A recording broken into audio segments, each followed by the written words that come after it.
여야가 최대 쟁점 법안 가운데 하나인 인터넷 전문은행 특례법 개정안에 합의한 걸로 확인됐습니다.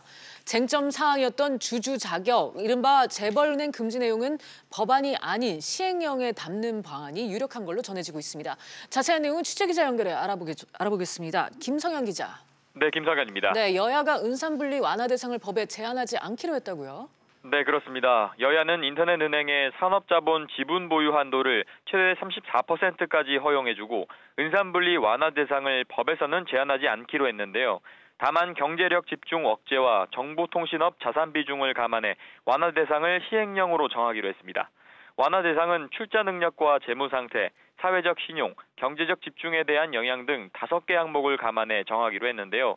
또 여야는 인터넷은행의 대주주 자격은 최근 5년 동안 금융 관련 벌금형 이상의 형사처벌이 없어야 한다는 기준을 만들었습니다. 이번 합의안은 오늘 오후 더불어민주당 의원총회 등 각 당 차원의 보고가 이뤄진 뒤 처리될 예정입니다. 네, 김 기자, 여야가 이렇게 인터넷 전문은행 특례법에 합의를 한 배경은 뭐죠? 네, 여야가 협상의 진전을 위해 서로 하나씩 양보를 했기 때문으로 분석됩니다. 여당이 자산 10조 원 이상 상호 출자 제한 지역 집단을 은산분리 완화 대상에서 아예 배제하는 이른바 10조 원 룰을 포기하는 대신 야당은 특혜 문제 제기를 접고 정보통신 업종에 대한 예외 조항을 수용한 겁니다. 여당은 ICT 기업 특혜, 야당은 재벌 진입 규제를 맞바꾼 것으로 해석되는데요. 다시 말해 여야 모두 법안을 통과시키기 위한 접점을 찾은 셈입니다.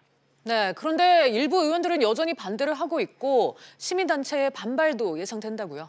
네, 맞습니다. 여당 내에서는 박영선, 박용진 의원 등이 합의안에 반대하고 있는 것으로 알려졌습니다.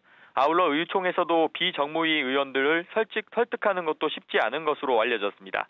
참여연대 등 시민단체는 오늘 오후 국회에서 인터넷 전문은행 특례법의 제정을 반대하는 기자회견을 열기로 했는데요. 사실상 재벌의 은행 소유를 허용하는 셈이라고 강력하게 반발하고 있습니다. 특히 시민단체는 은산분리 완화 대상이 시행령에 담길 경우 향후 정권에 따라 자의적으로 변경이 가능하다며 은산분리 원칙이 훼손될 가능성이 있다고 지적하고 있습니다. 지금까지 SBS CNBC 김성현입니다.